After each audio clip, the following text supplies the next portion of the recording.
Mr. President. The Senator from Maryland. Thank you, Mr. President. You know, it was just 30 days ago that President Trump took the oath of office just down the hall here in the rotunda. And 30 days later, he continues to betray the promises that he made to the American people when he was on the campaign trail. He promised he would focus on reducing prices and costs that the American people have to bear. In fact, costs are going up. He promised to fight for working Americans, the forgotten Americans. But with the help of the richest man in the world, Elon Musk, he is actually going about cutting very important public services to the American people in order to make way for and pay for tax cuts for the wealthiest in this country, people like Elon Musk. And I come to the Senate floor today because we're in the process of setting up the framework in which that is going to happen. Republicans are bringing to the floor, probably tomorrow, a budget resolution that will set in motion that process of providing tax cuts for the very wealthy at the expense of other Americans. That is a great betrayal by the Trump administration. But, Mr. President, before I talk about that great betrayal by Donald Trump, I want to talk about another betrayal that is going on as we speak. And that is his betrayal of the Ukrainian people and everybody who yearns for and fights for freedom and democracy around the world. What we are witnessing is not America first. We are witnessing America in retreat. The Ukrainian people for over 3 years now have been fighting against the brutal onslaught by Vladimir Putin. They're fighting to protect their sovereignty, their way of life. And President Trump is throwing the Ukrainian people under the bus, and at the same time betraying people who fight for freedom around the world. You know, Donald Trump likes to pick on people he perceives as weaker. We all know that he made fun of people with disabilities. He likes to pick on people who have differences. But when it comes to other bullies, he is a weak person. He backs down, and that is what we are witnessing with respect to Vladimir Putin. Donald Trump is backing down. In fact, he just today blamed the Ukrainians and President Zelensky for Putin's attack on the Ukrainian people.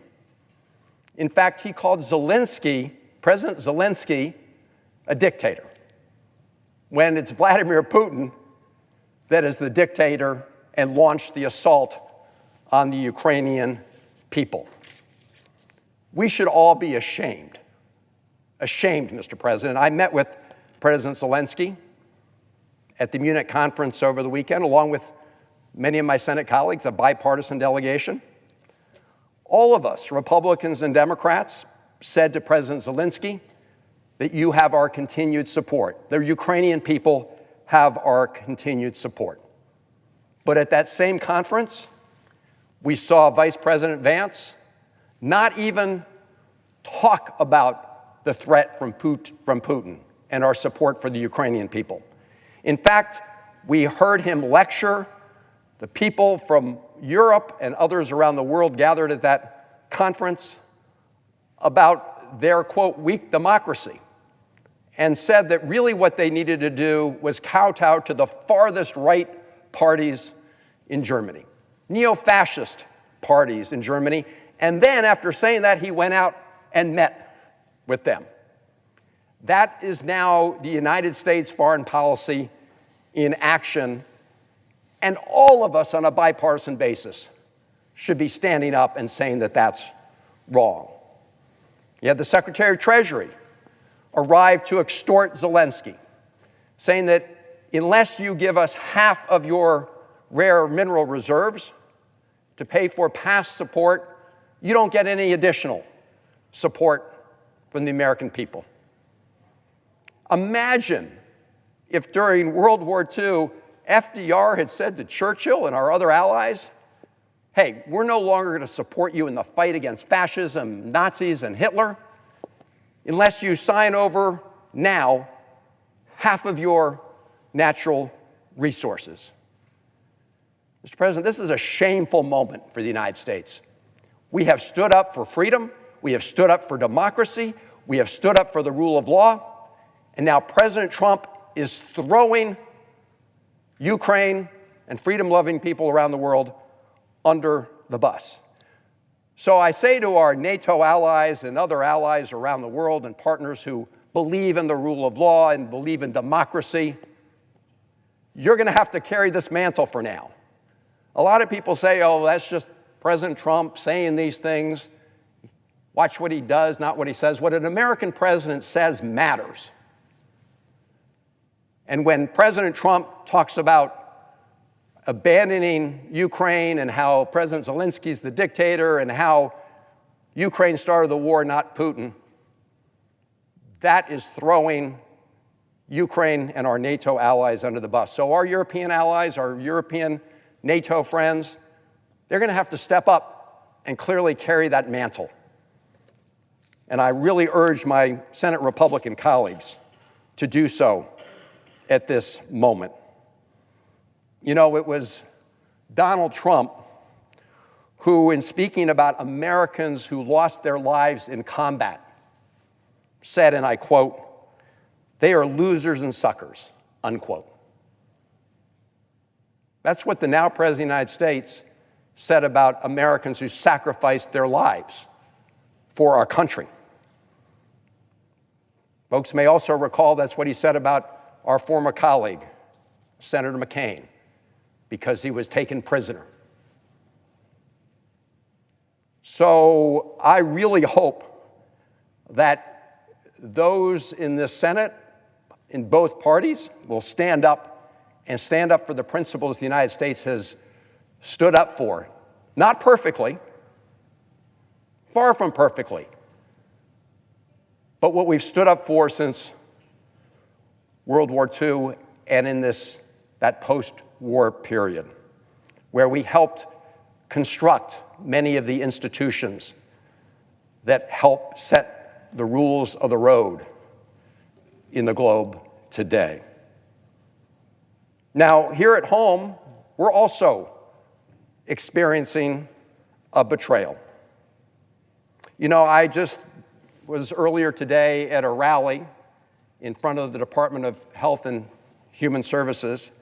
It was a rally to protect the public health and specifically to help protect medical research that's conducted at the National Institutes of Health and at institutions around our country, colleges and universities and other places, where they do the research that leads to treatments and cures that save lives in America.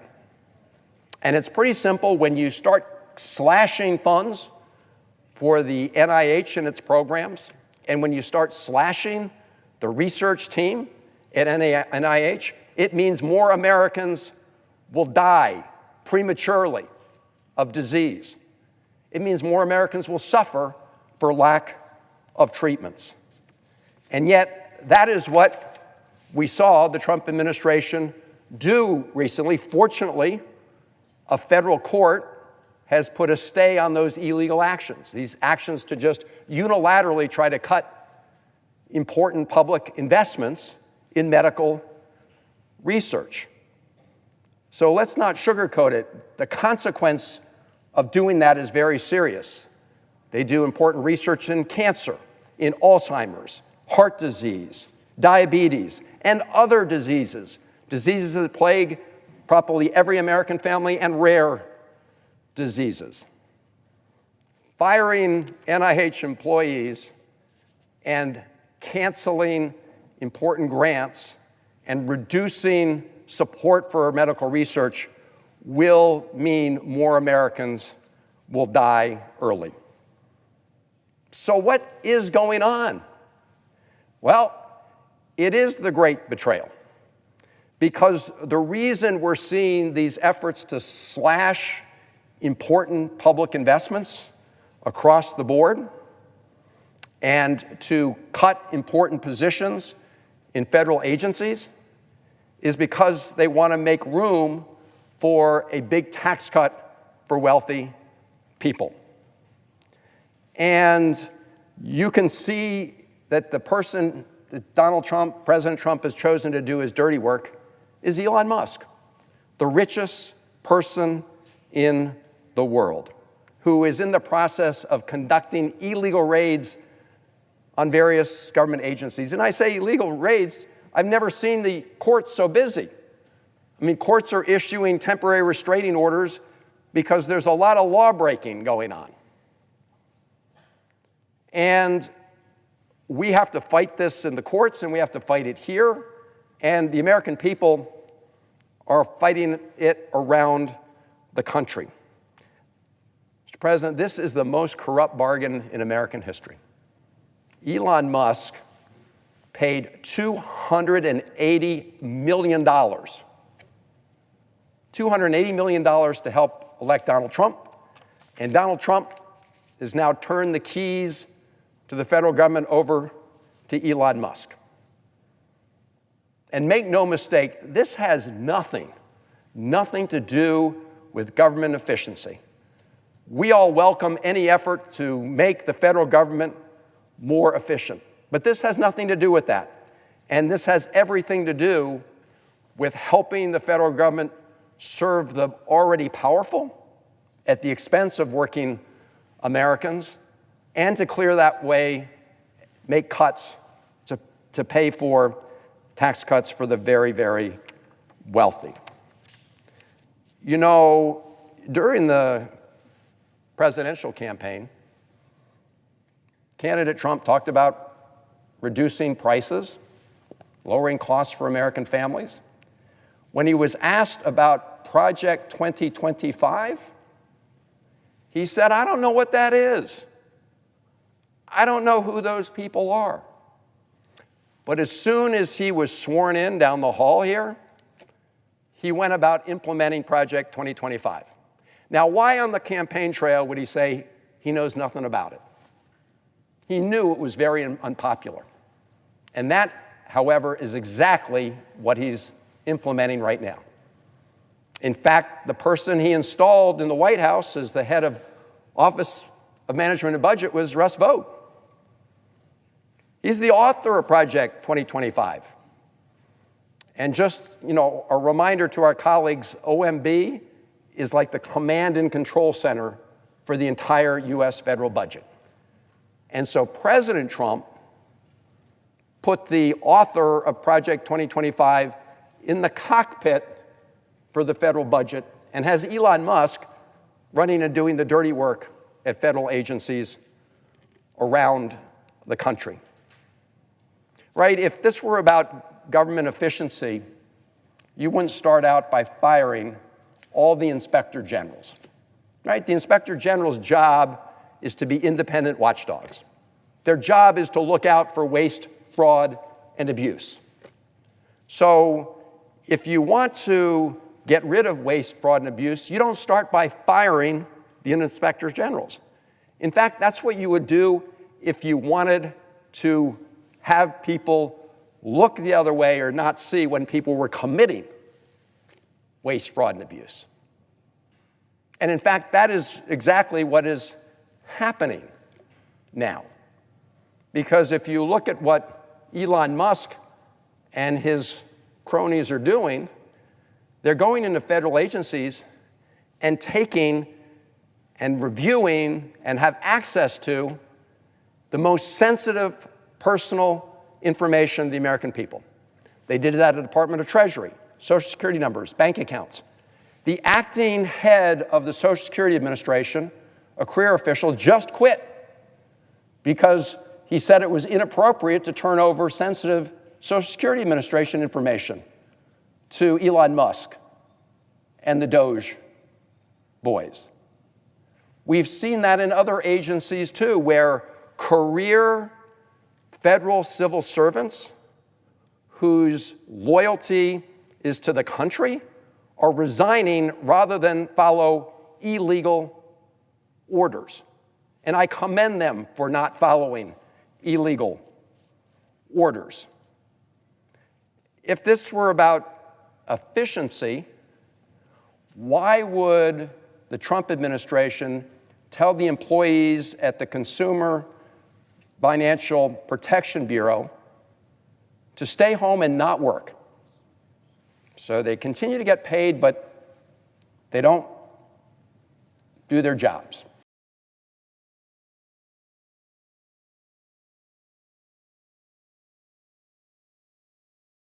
Fraud and con artists and cheats. They've gone after a lot of powerful people and a lot of powerful organizations. And they have returned over $1 billion to the American people. Dollars that hardworking Americans were cheated out of. And they went and got them back for them. And yet, here comes Trump in the name of efficiency, telling people to no longer do their work even though they're being paid for it, and their work is to go after fraudsters and cheats. I think we know what's going on here, Mr. President. What's going on here is we have Elon Musk trying to create a government that helps the already powerful and cuts services that benefit every American, like what happens to the Veterans Administration, the Social Security Administration, and yes, at NIH when it comes to medical research, to help clear the way for tax cuts for very wealthy people. That's what's going on here. And tomorrow, we're going to begin to consider a budget resolution that creates the framework for providing those tax cuts to the very wealthy at the expense of all Americans. So I serve on the Senate Budget Committee, and last week we had a preview of all of this. We considered the budget resolution.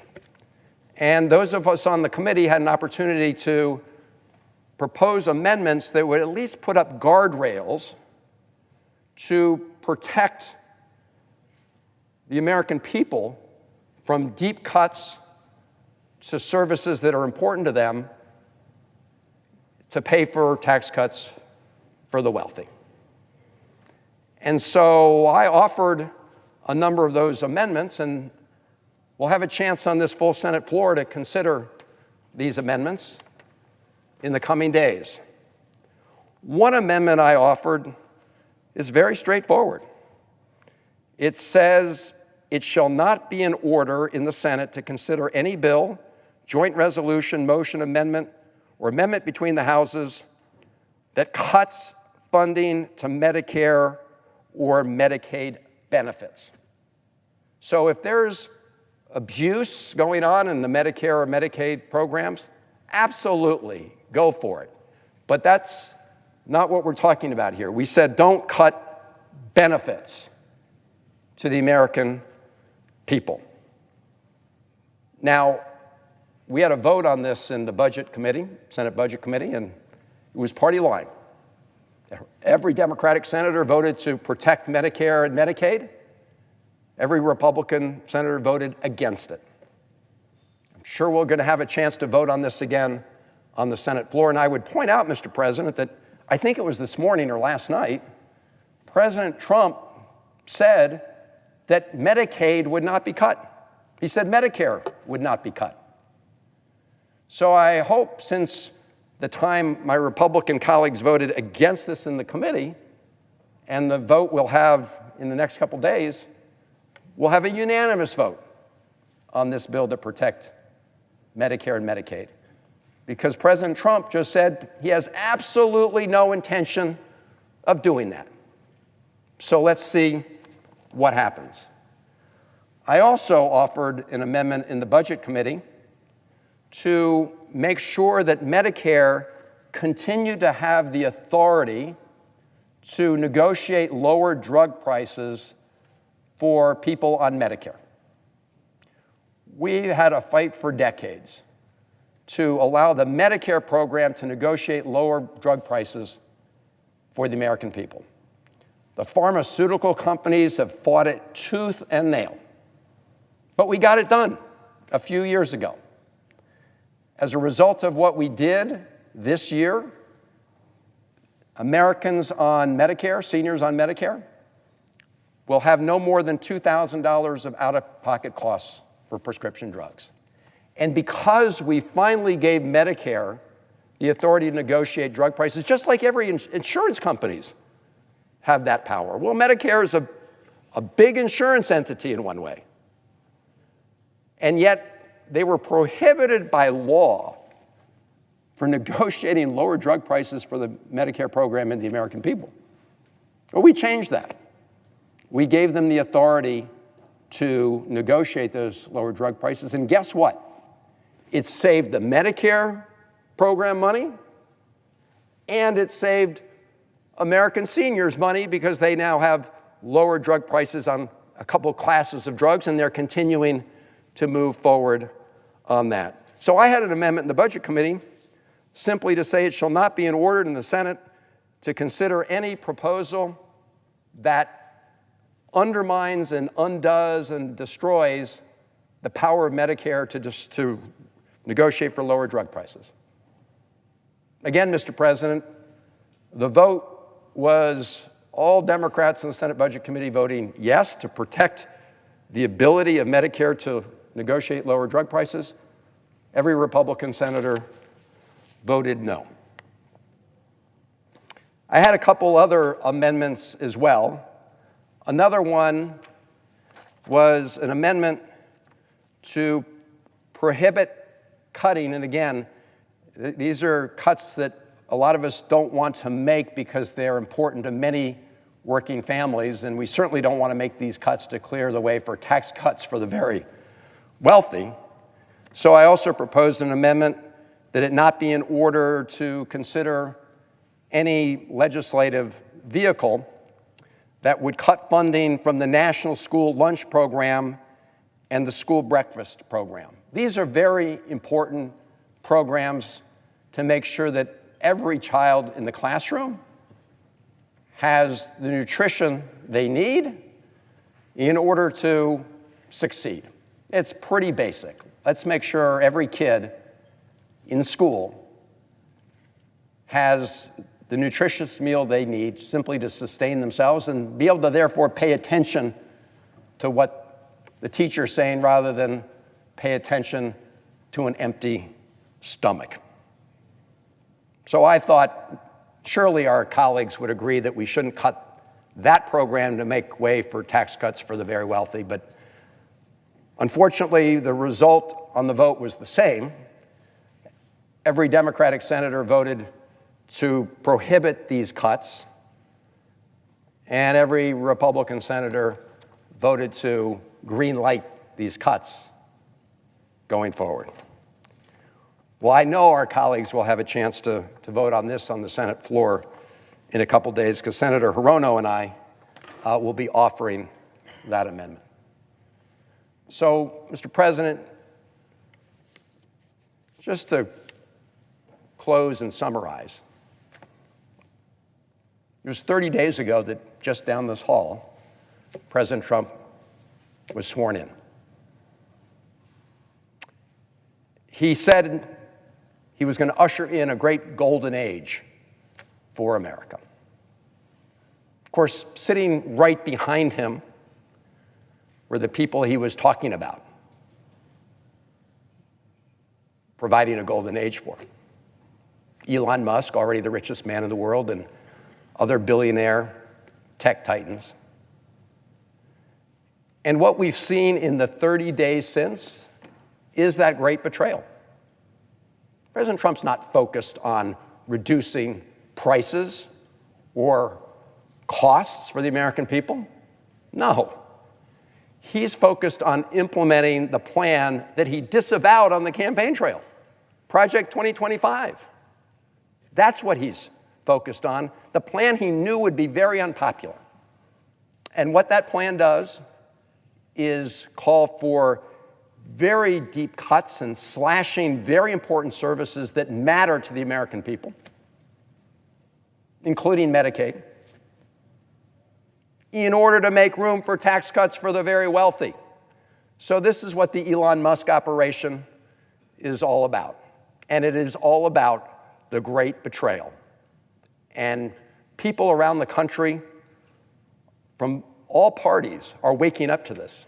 Not just Democrats, Republicans, independents, people who voted against Donald Trump, and also those who voted for him, thinking that he was going to deliver on those promises to cut costs, only to wake up and realize for the last 30 days that something very different is happening in America.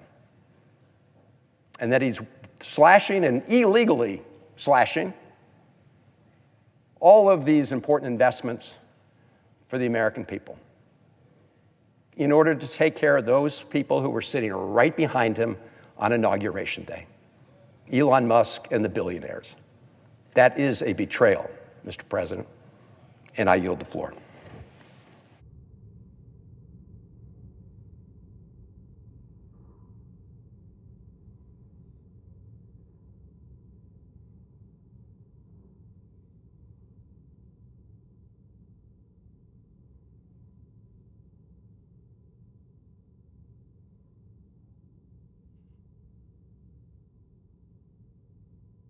Mr. President. The Democratic whip.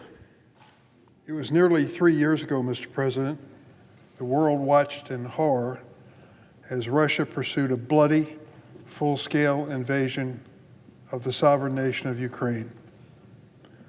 I was in Vilnius, Lithuania, with my colleague, Senator Chris Coons, on that cold, dark morning in the airport when reports first trickled out that the war was again starting in Europe. 3 years ago, the Russian invasion of Ukraine was not a partisan issue in the United States. Congressmen and senators on both sides of the aisle agreed on the basic facts. Russia was waging an unprovoked, illegal war and must be stopped at all costs.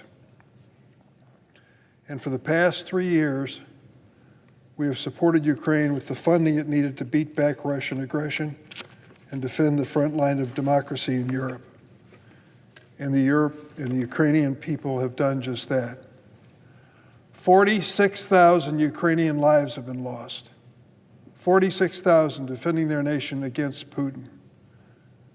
We have joined with our NATO allies and many other countries around the world standing by Ukraine. And they have shown an extraordinary courage, a courage for the history books. But it turns out that the new President of the United States, Donald Trump, does not see this the same way as I do, and we have for 3 years. The fact of the matter is this: President Donald Trump is a pushover for Russian President Vladimir Putin. He's always been, and he'll always be. Since Trump took office, he has played right into Putin's hands. The outrageous comments he posted today on Truth Social make that painfully clear. In the post, Trump attacked not Putin for the invasion, but the Ukrainian president, Volodymyr Zelensky, blaming him for Russia's invasion that, as I said, has killed more than 46,000 Ukrainians and displaced millions more. And it's disgusting to say that President Trump called Zelensky, the president of Ukraine, a dictator without elections. Can you believe it? An American president selling out a Democratic leader bravely defending his country from an actual dictator, Putin, a former KGB apparatchik at that. It is insulting to say that. It is shameful. But from this president, it's no surprise. President Trump is doing nothing more than parroting Kremlin propaganda and spreading lies that Putin whispers into his ear. I could call on Trump to apologize to the people of Ukraine who have suffered so much because of this Russian invasion, but it would be a waste of breath. Let me be clear to President Trump. You don't make America great by selling out our nation and our allies to a Russian dictator. Most of my Republican colleagues know this. I've spoken with them over the years. They've joined me in a bipartisan coalition to be part of the Ukrainian caucus in the Senate. But it's time now for them to speak up. I know they're politically fearful of Donald Trump and his power, that if they say the wrong thing, he, with Elon Musk's money, will come in and take him out in a primary. But there has to be a point where they stand up and say what you really believe and have the courage to do it. I'm reminded of a quote from a fellow Illinoisan, our nation's 16th president. It was 1865. Our nation had been torn apart by the bloodshed of the Civil War. And ahead of his inauguration for a second term, President Abraham Lincoln addressed the nation right out there. He said, quote, "Both parties deprecated war, but one of them would make war rather than let the nation survive, and the other one would accept war rather than let it perish." And the war came. Although President Lincoln was referring to the two factions of the Civil War, I believe it applies here as well. Putin has made war rather than let Ukraine survive, and Ukraine has had no choice but accept war rather than see itself perish. President Zelensky and the Ukrainian people have led that noble effort with strength, fortitude, and determination. As their ally and a fellow democracy, which Putin certainly is not, and as a nation committed to freedom, the United States of America has an obligation to stand by Ukraine, not to appease Putin. Mr. President, on a separate topic,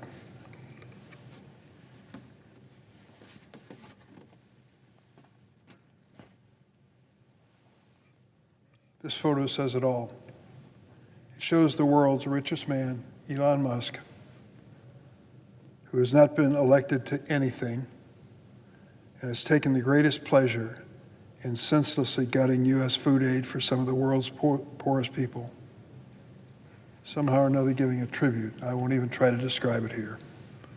This month, President Trump and Elon Musk attempted to dismantle USAID, the largest distributor of humanitarian aid on this earth. Musk was gleeful when he said, quote, "We're feeding USAID to the wood chipper." USAID provides clean water in Haiti and Jordan, helps fight malaria and tuberculosis in Kenya and Uganda, and supports human rights programs in Burma, China, Iran, North Korea, and Sudan. It provides economic assistance in Central America to help address the root causes of migration and counter the flow of fentanyl into the United States. And it funds humanitarian operations in Syria, including for security at camps to prevent the resurgence of ISIS, as well as campaigns to counter disinformation from Russia and China, all programs critical to our national security. Not only are these cuts to USAID a betrayal of American values to satisfy the narcissism of Elon Musk, but they hurt innocent people. And they hurt American farmers while we're at it, who for decades have helped provide such critical and strategic food aid.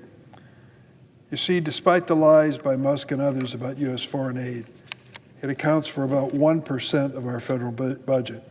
1%. And in fact, they conveniently leave out that billions of these aid dollars actually flow back into the American economy. These programs have broad bipartisan support historically in Congress. They make America stronger, more influential on the global stage, and America, with these programs, is doing the right thing. That is, until President Trump's reckless and illegal freeze on such assistance, already appropriated into law by Congress. Look at this headline.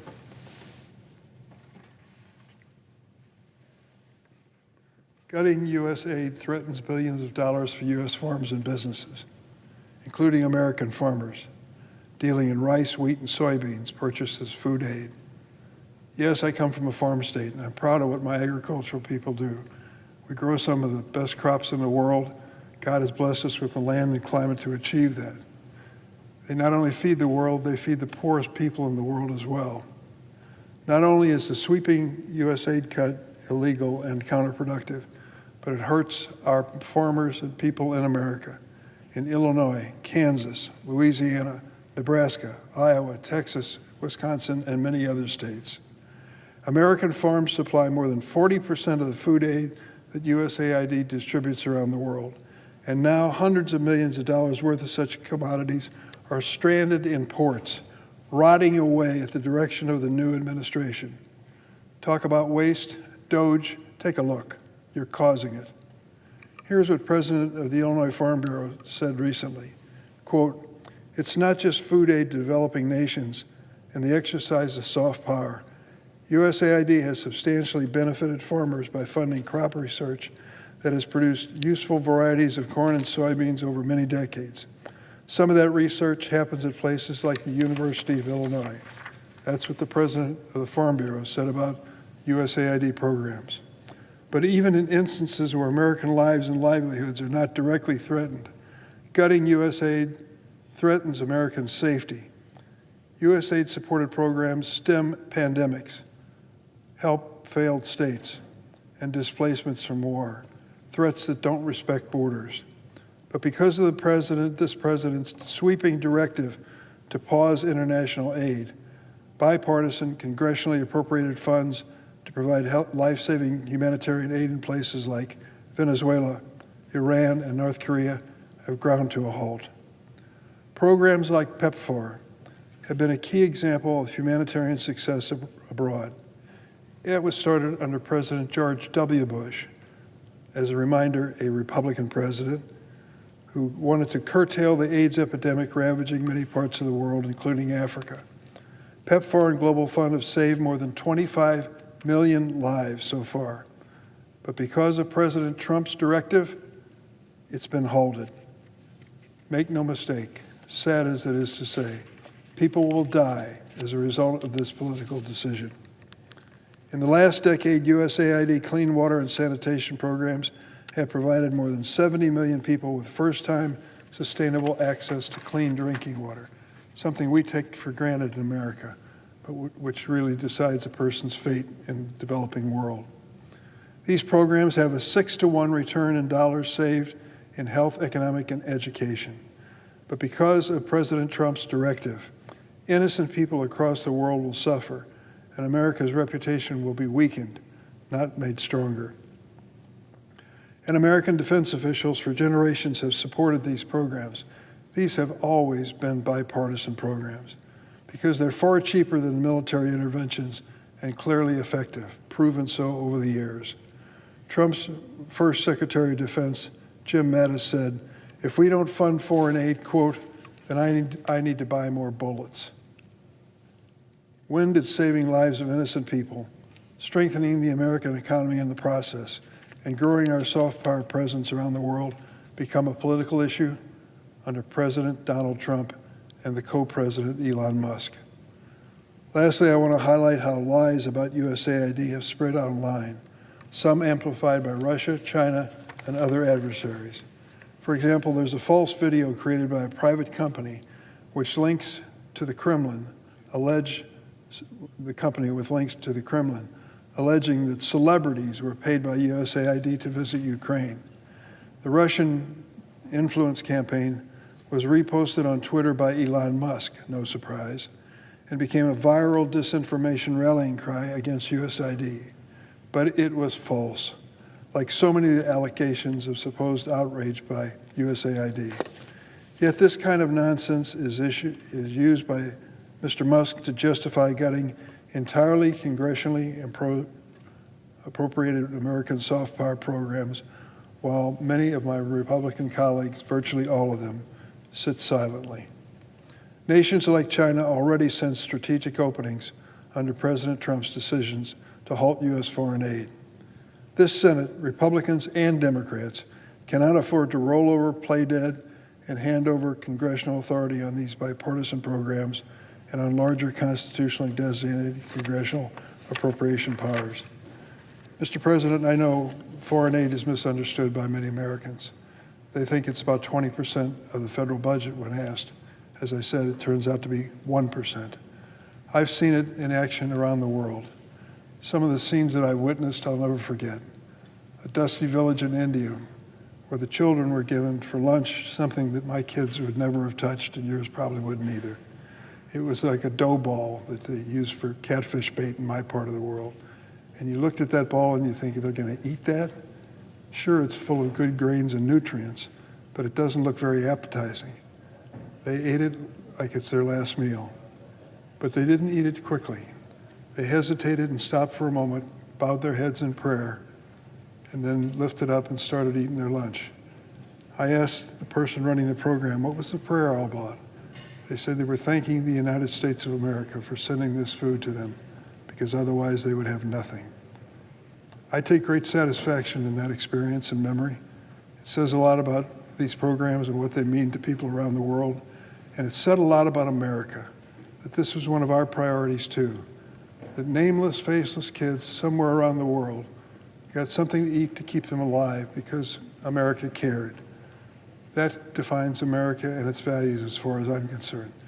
The notion of, quote, feeding the USAID program to a wood chipper may be a big laugh for Elon Musk, but it's a sad commentary on the values of Mr. Musk and this administration. For goodness sakes, let's stand by American values. A lot of people depend on it. I yield the floor.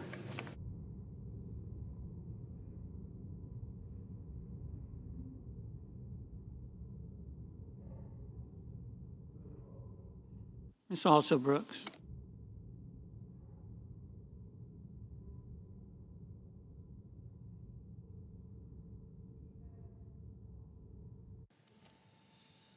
The senator from New Hampshire. Mr. President, is the Senate in a quorum call? We are. I ask that the quorum call be lifted.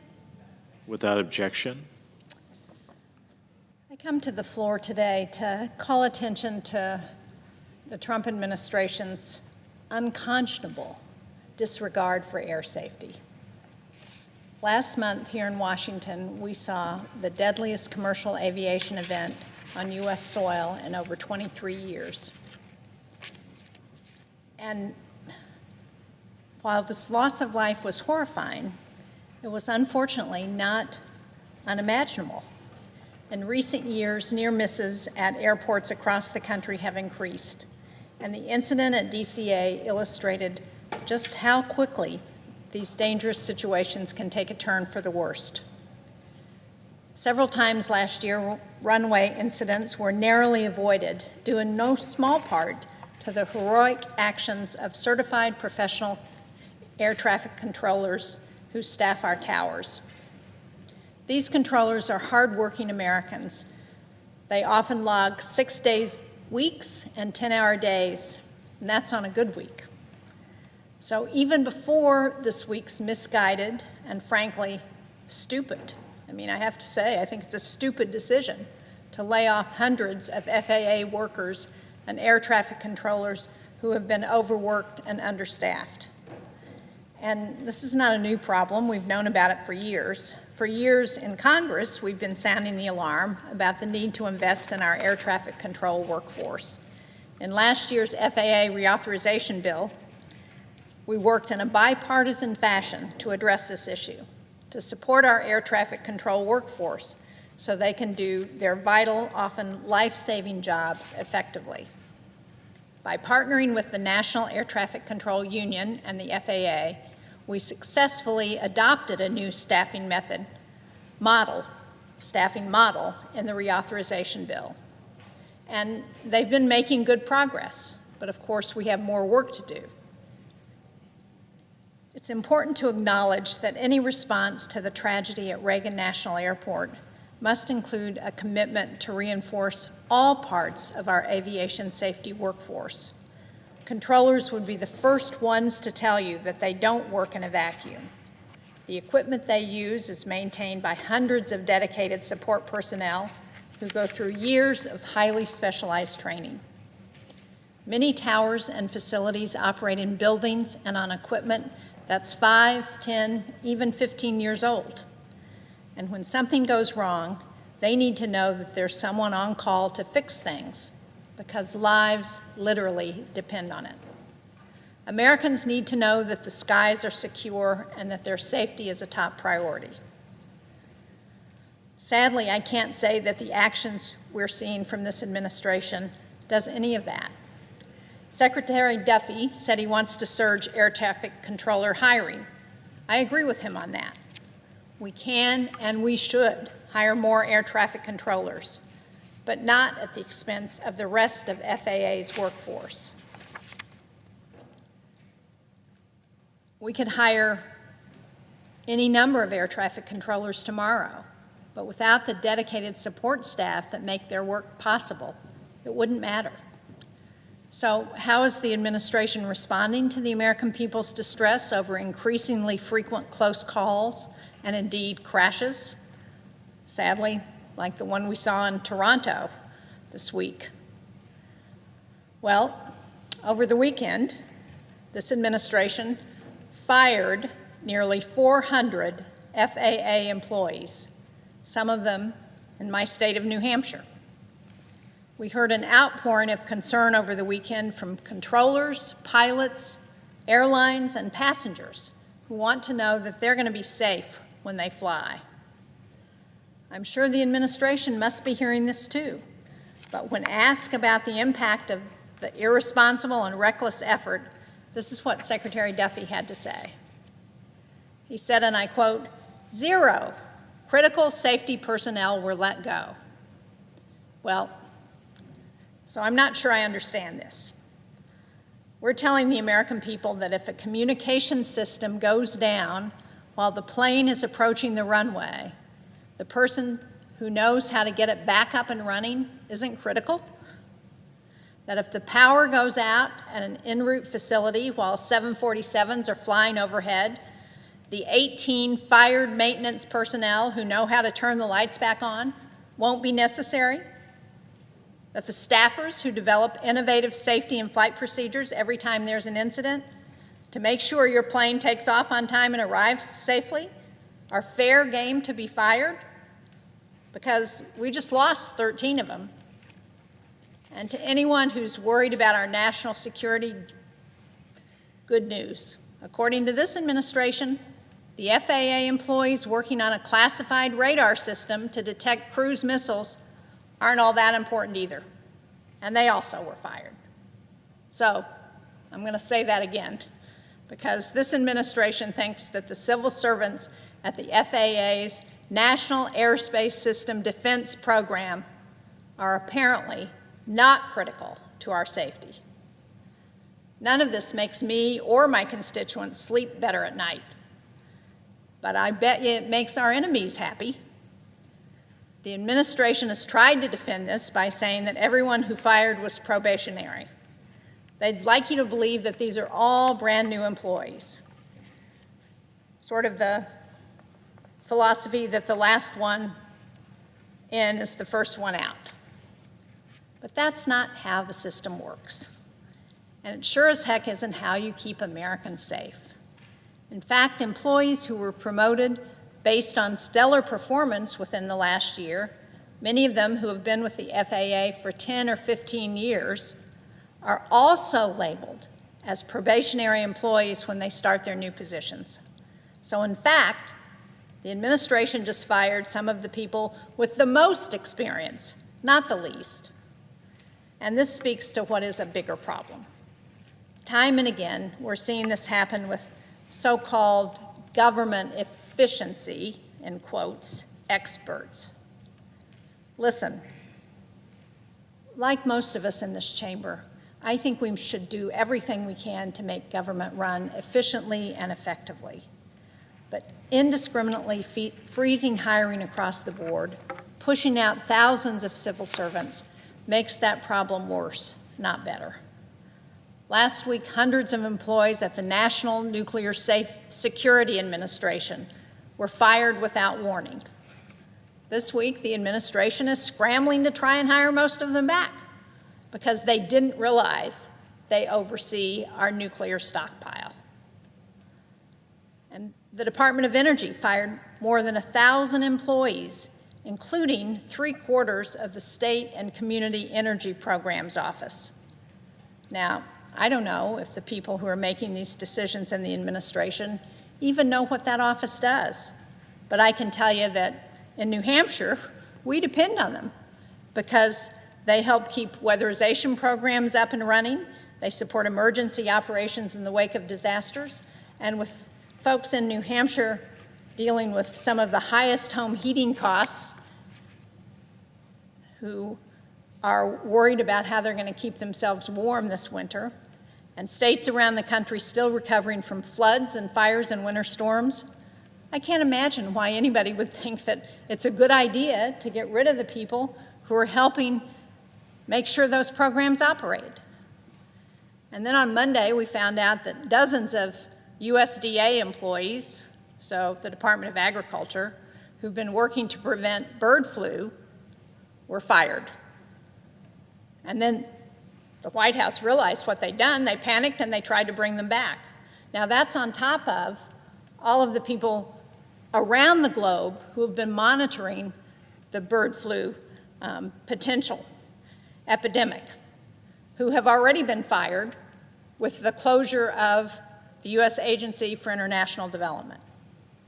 And just this afternoon, we heard that nearly 500 employees at the National Institute of Standards and Technology would be fired, including almost 60% of the CHIPS office.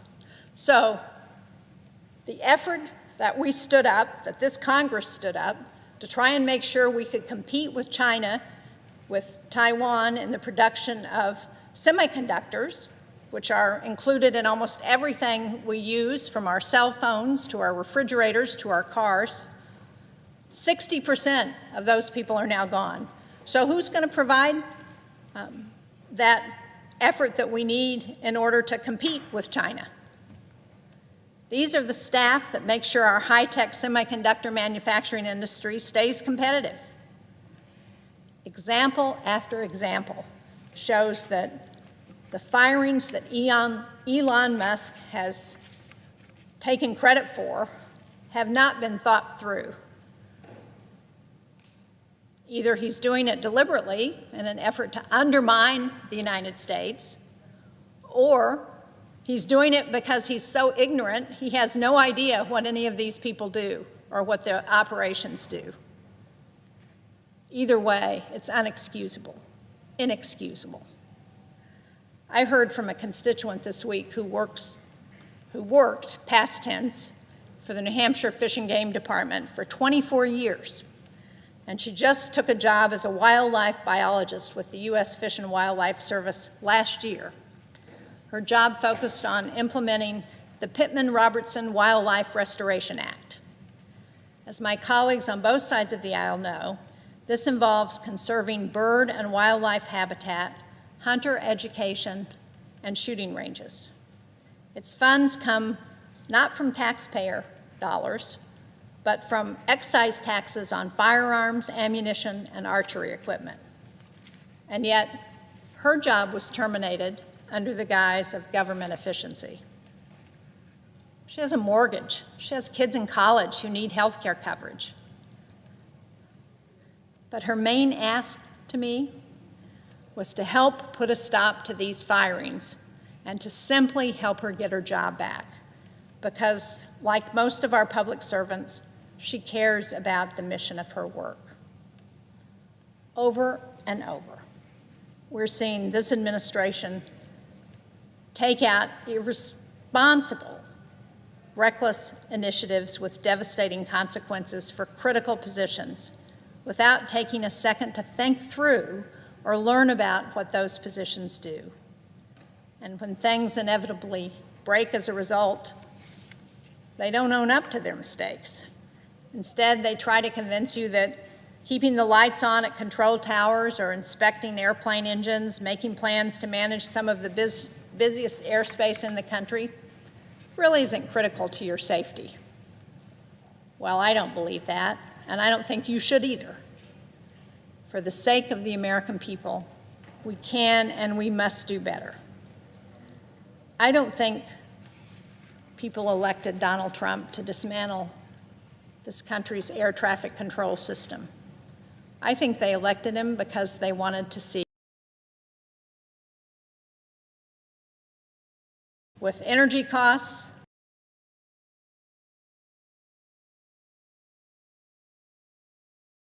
an effort at retribution against his perceived enemies, at firing and undermining of services and programs within the government to serve the American people. For the sake of our citizens, we must do better. I'm calling on this administration to right this wrong as quickly as possible, before it's too late. I yield the floor.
President.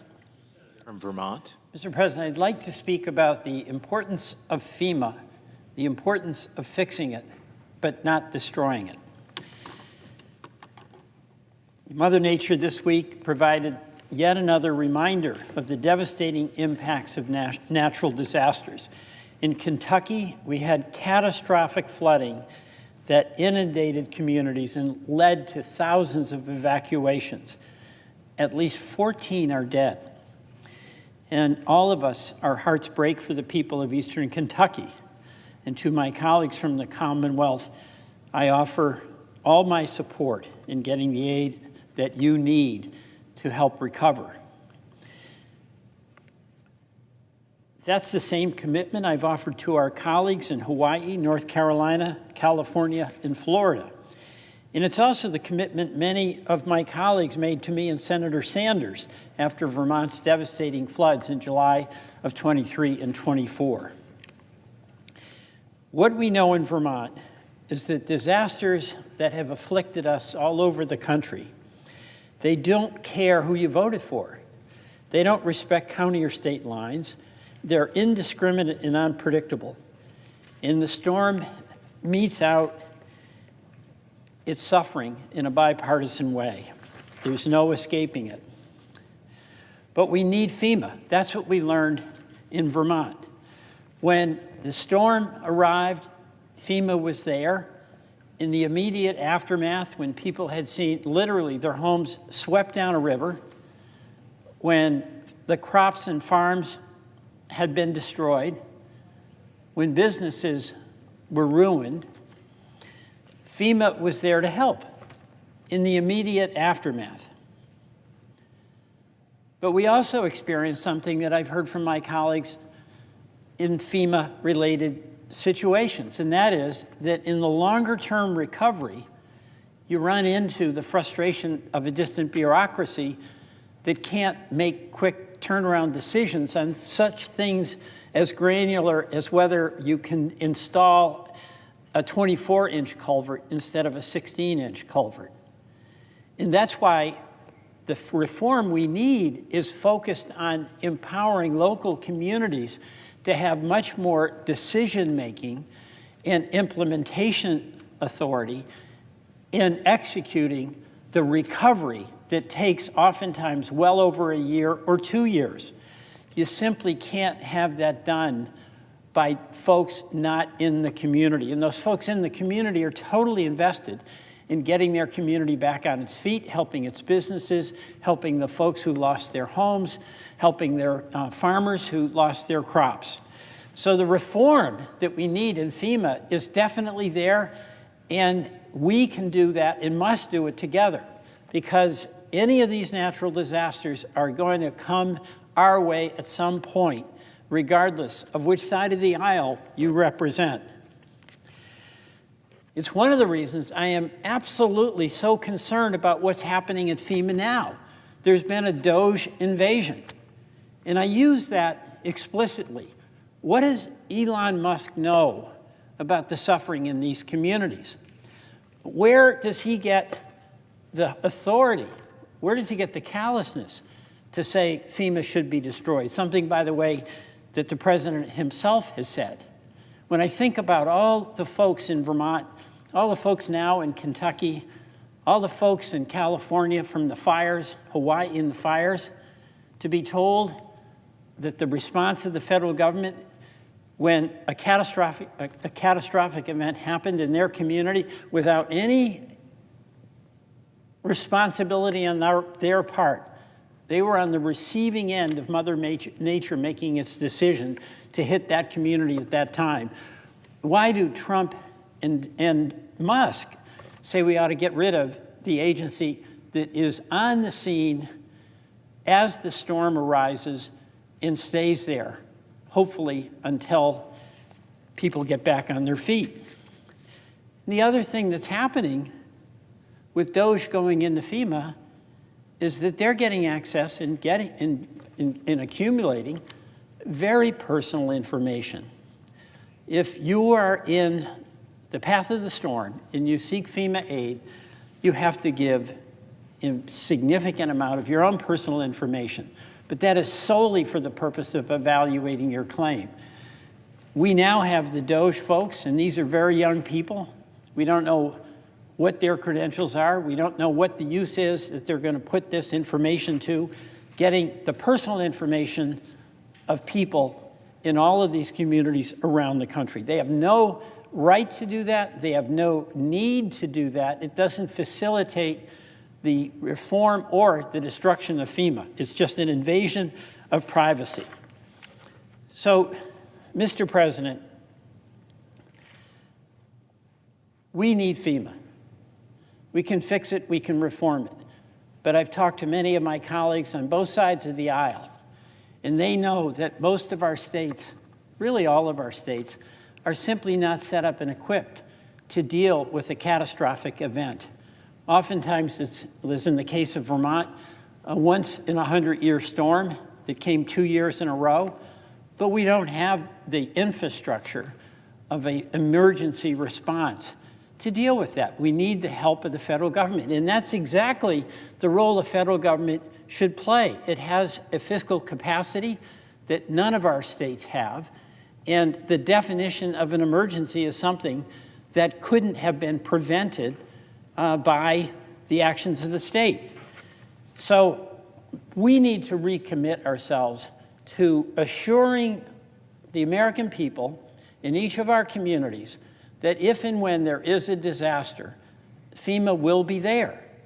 But we also have an obligation to make it work better. So in that long-term recovery that's so essential, both emotionally and physically, that will give the local communities much more authority to make their decisions and empower them with much more control of the funds needed to meet that recovery as quickly as possible.